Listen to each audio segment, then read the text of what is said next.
Ny mety toetry ny andro any an-dranomasina ilay alarobia 12 janoary 2024 amin'ny 9 ora maraina hatramin'ny alakamisy 13 janoary 2024 amin'ny 9 ora maraina. Samia mailo sy mitandrina hatrany isika mampiasa ranomasina na tsy misy aza ny filasana fampitandremana.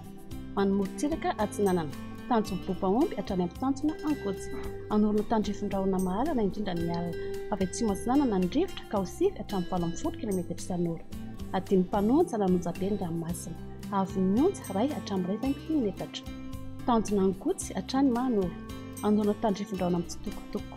Avy atsinanana ny rivotra amin'ny ankapobeny ka ho sivy hatramin'ny 70 km isan'ora. Adiny mpanonja ny ranomasina. Avy onja anodidina 2 metatra. Manoro hatramin'ny taolanaro. Anorona tandrifin-drahona indraindray.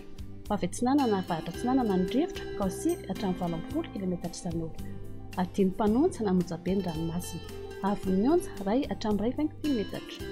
Taolanaro hatrany amin'ny tanjona fonomena. Andrano amin'ny tsitotoko na hibalika ny masoandro. Avy atsinanana ny rivotra ka ho sivy hatramin'ny 70 km isan'ora.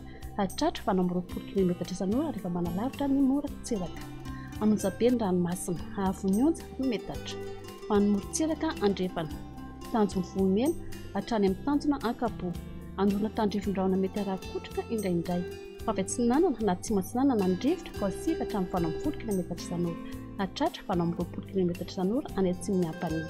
Anonja be ny ranomasina. Avy onja ray 20 metatra. Tanjona ankapo hatrany amin'ny tanjona filanandro. Anoram-baratra. Avy andrefana na varatra andrefana ny rivotra ka ho sivy hatramin'ny 70 km isan'ora. Adiny mpanonja ny ranomasina. Avy onja anodidina ny 2 metatra. Tanjona filanandro hatrany analalava. Anorona tandrifin-drahona vitsy. Avy avaratra na varatra andrefana ny rivotra ka ho sivy hatramin'ny 70 km isan'ora. Adiny mpanonja ny ranomasina. Avy onja aotra 25 hatramin'ny 2 metatra.